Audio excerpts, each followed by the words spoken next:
Everybody, welcome. I am delighted to have with me here today Mr. Bossman, Kevin Ellis of Land and New Homes Network. How are you? I'm really good, Whaley. How are you? Well, you've got me up very early in the morning, so this had better be good. I was walking the dog at 4:30. The sun was shining. It was the best part of the day. You've probably never seen that time of day unless you're going home, have you? I was going to say, coming back, we don't do that Josh Fegan early morning club. That's not what we do. Kev, I was up before him today. You up before? Wow, that's disgusting. That really is disgusting. You've got some big news on the horizon, haven't we, Kev? We're going to let me just read through the press release, if that's okay. Let's see if I've actually got it. It's probably a bit too small to see on the screen, but I will try it anyway. Let's just see. There we are. For those people like myself, no, it's going to be too small. Let me just read it through anyway. So, Land and New Homes Network introduces plug-and-play Land and New Homes solution for agents. The new cost-effective associate membership option empowers agents to fast-track their own land and new homes departments. To create opportunities in the national house building boom and celebrating the 6-year anniversary of the Land and New Homes Network, the association is launching a new associate membership class designed to offer the quickest and easiest possible entry into the land and new home sector, offering the ultimate in flexibility for time-poor agents with ambitions. Now, there's a full release there, which we'll put out alongside it, Kev. But let's drill into some of the details about this, if it's okay, why it's so relevant to people. Clearly, and happy birthday, by the way, on your little baby being. Did you say 6? 6, yep, next week. You see, you don't even look. You still look Peter Pan. You still look. Kev, why have you introduced this new membership tier? Clearly, you've got some incredibly successful agents who have, shout from the hilltops about obviously what they're able to do in association with you. What was the thinking behind this associate level?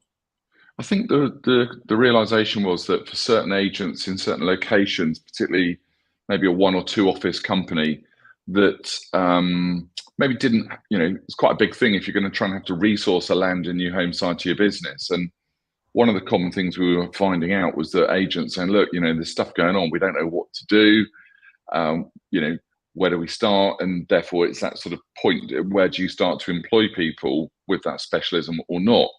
Yeah. And what we came to the realization is look, actually guys, we can do plug you into the network so you benefit from what's going on across each of the regions. But more specifically, if you are identifying opportunities, pass them into us. We'll turn them into a land deal for you. We'll tell you to not waste your time.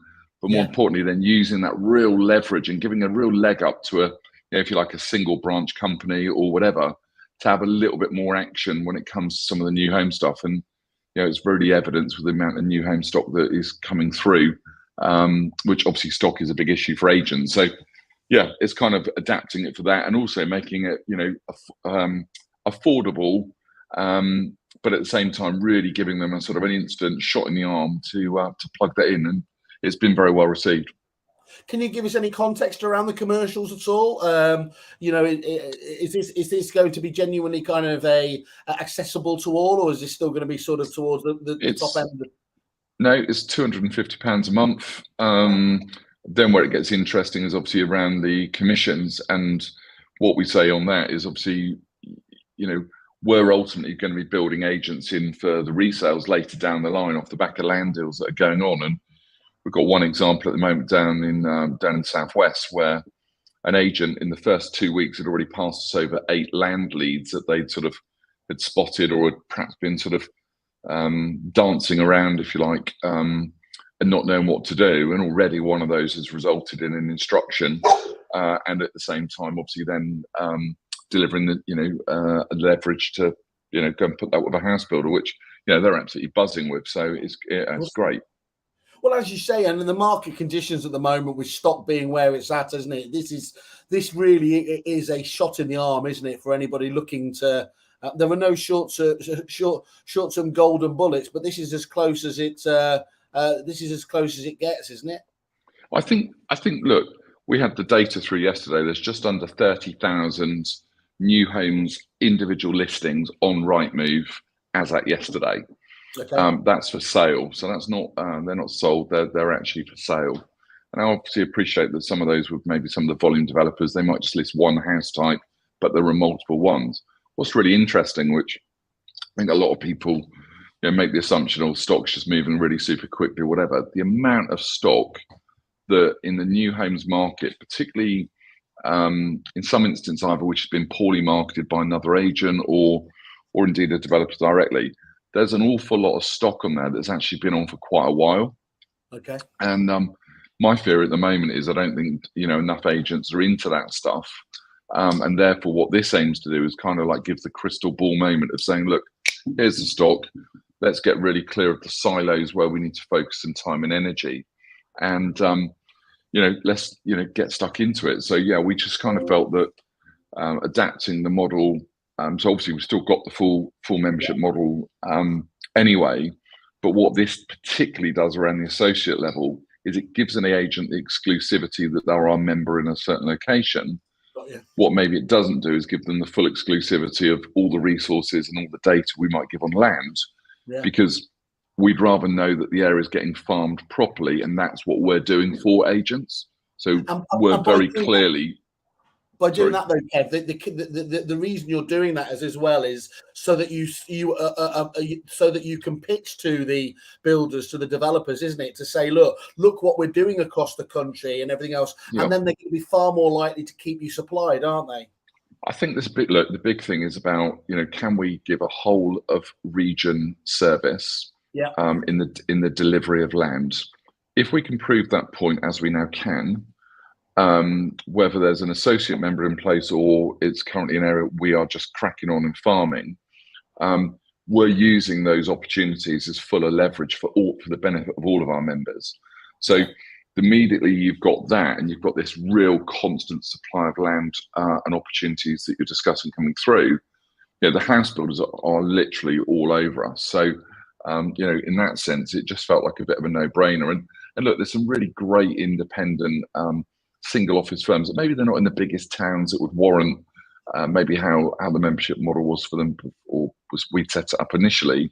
But what we feel here is now this genuinely is a real plug and play, gives the depth of expertise. We've got a full team here backing up, handling those leads. And I think, just in the last week alone, I think we processed something like 85 leads that were passed across. So for that agent, again, to be able to go back to their owners or their vendors and say, look, it's been appraised, we've done this, we've done that, this is the outcome. It really sort of just solidifies, if you like, that depth of multidisciplinary service, if you like, that each agent could and should be providing. And look, there's much speculation about what the market is or isn't doing. For me, to keep banging on, the house builders have still got to keep building and still, planning applications are getting approved, all right, not as quick as we want, but they're still coming through at quite a pace across every area of the country. So this is one of the most demonstrably, effective things you can do to secure the pipeline, isn't it? That supply, really, isn't it? To rather than just sat around waiting or going out there and hitting all your prospecting systems just for the normal resi sales side of things. This is one angle where you can actually get ahead of the competition, isn't it? Yeah, we just had it with another agent up in Berkshire. That again, we're on sort of our pilot of the trial for this associate model, and interestingly, they were up against 3 or 4 other agents, and one of which was the company I used to work for. And interestingly, when it came to the pitch, because the agent was able to show a joined up approach in the land piece, they've actually been shortlisted. We then did the pitch, and now actually we're into the finite details on the commercial. So you'd sit there and say, our agent's been very much shortlisted, and it's now down to the detail. And I'm pretty confident, that will result in a full instruction. That's 200 grand for fees for next year. I can't believe it. I mean, look, when I talk to some of those clients of yours, and the phrase that comes back at time and time again is, I wish we'd done it ages ago, couldn't have done it without the assistance and the expertise. The question I come back to is, why? What has been blocking typical agents, normal agents, from being able to go down that way? Is it literally just that where do you get started point of view? I think the biggest one is the investment of time and the upfront level of work. And look, I've not yet come across a single agent that we've spoken to, one that's onboarded, that where we focus initially on this sort of 3-year planning data, and we're never going to stop banging on about that. And that generally the reason for that is that it is the crystal ball moment. So if we're looking at where revenue is going to come from for 2022 or 2023 and beyond, it right now is sitting in the planning data. So even, I think agents go off with all this wonderful tech and stuff and think, oh, we're going to go and start doing, big land deals on subject to planning sites. You're not going to see any cash from that for at least 2 years in reality. So if by focusing on the consented stuff, and I think that for a lot of agents, they just think, oh God, it's like, spreadsheets, where do we go? And what we're trying to, push really heavily at the moment is just about these silos. So, the 1 to 5 unit stuff, fine, just pop that straight through your branch network. That's easy churn or through auctions. But let's really talk about the stuff in the 6 to 20 or the 20 to 70, because right now that's where all the developers want to be buying land. So if we can get that sort of piece going, and I think that's the biggest barrier, and also for agents who don't want to lose face, but maybe don't have that level of depth of expertise, if you like, to how to negotiate that deal, or even know where to start and getting the right contracts and things in place. And we do all that for agents now as part of this. And you've got model. All that. You've got all that in your kit bag to take that away. So that's fantastic, being able to sort it out. Just on a basic level, Kev, why did the house builders need estate agents anyway? So many of them. Delivery of land. A lot of agents will be much more connected in their local towns than some developers who are just rocking in. Use of branches to pre-launch sites from.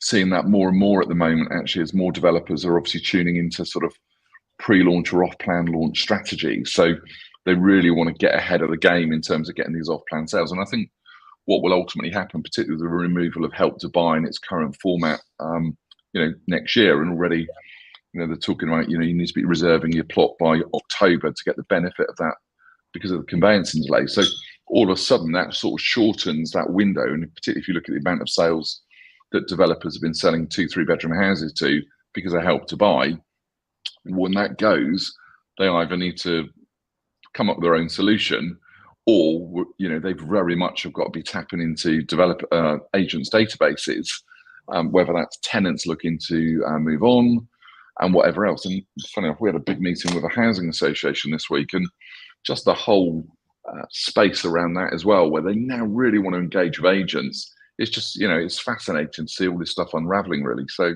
it's there's actually a lot of stock to come through.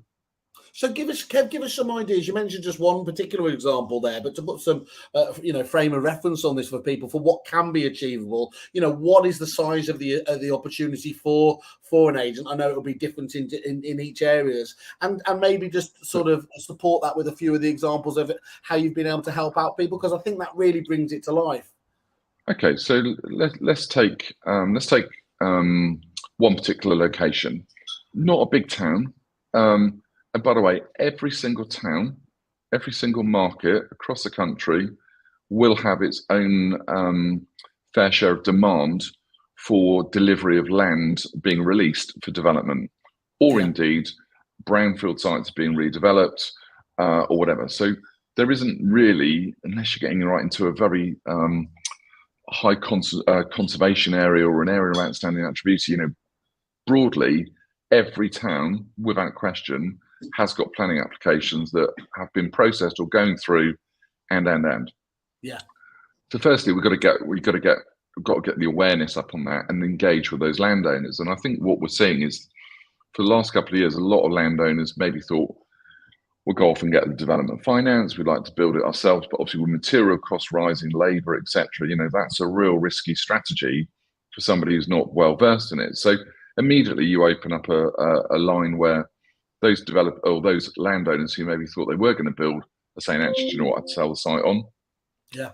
So pushing that through back to the agent at this particular location, they've passed us probably just under 20 sites over the last 6 weeks, of sites that they've either that been deemed a site because they've been out and valued a house for a vendor.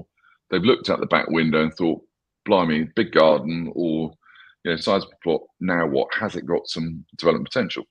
In simple terms, they fire that lead into us. Yep. We will very, very quickly appraise that as part of our land board meeting. So we have a land meeting internally every day, yep, where we're reviewing every single lead that's come into the business, and our team, or myself or Ian, look at each one of those and say, yep, no, whatever, based on a number of key criteria to be able to go back and report that to the agent. So within 48 hours of an agent passing a lead, we can tell them whether it's got legs or not, and whether it's worth sort of spending a lot more time on. That's pretty good, for an agent who maybe doesn't have that service offering right now. Then we come through to the conversations with the house builders. So this particular agent, he doesn't know any house builders, no knowledge, no nothing. Well, all of a sudden, we, as a result of the leads that he's passed or leads that we've generated in his area, we're already talking to a number of house builders in that patch about the site in X, Y, and Z location, and therefore by default referencing the agent. House builder says, "Oh, I've never heard of them, didn't know they dealt with land in your homes before." And it's like, well, you wouldn't, because they haven't, but now they are, and they're part of a wider offering. So it just starts to unravel in that way, and that then sort of follows through to the pricing and market research, how that's delivered, and then ultimately, focusing on who are the house builders we want to be working with, and who's got instructions up for grabs that, frankly, they're our priority of servicing them with land, to help that agent, kick a few things across the line. And for those people that have been working for you for a while, Kev, what does the Land and New Homes revenue look like as a percentage of their overall revenue of the business? What can it grow to? I think it's really varied. So it's always easy to reel off the big chunky headline numbers, but don't underestimate that. For an agent who maybe is only managing 50 to 100 lettings instructions and has got a reasonable market share, there are several examples that they will do 250 grand of Land and New Homes income this year on top of what they've already got. Now, what that would represent in percentage of revenue might be 25, 30%. You've got others where it's more, and you've got others where it's less, but obviously, because ultimately it sort of depends where they're where they're sitting with their lettings and sales order books. But it can make a big dent. I think the bit that's important to not get carried away with, the land fees, which can be incredibly chunky, but they're also incredibly inconsistent. So I almost take those as a bonus if they happen. What we've got to be looking at is, well, what percentage share of the new homes market can the agent take? And even going sort of very low hanging fruit, the amount of sites that are in the planning with between 1 and 5 units, they're pretty much all of them are sort of, if I look at the planning applications, there's a Mr. and Mrs. or a Mrs. X, Y, and Z. And I bet you half the time these people are on the agent's mailing lists or databases because they've been a landlord, a potential buyer, or a seller. But half the time, and we had it with an agent down in Sussex recently, and we're saying, he's talking about some strategic land, and I sort of do the exercise with him, and he says, "Oh, I don't know them." And then I sort of dig into Land Register, and he goes, "Oh my God, that's where we buy our coffees from every morning." And yet he didn't know that this guy owned this sort of level of land, and all of a sudden, he's focusing attention in the right way. Got you. It's really good to hear, and just to be clear about this as well. So, you mentioned just earlier there about talking about that future order book for agents, which is topical with so many agents at the moment looking to sell their businesses. Just talk to us about what the real impact is there.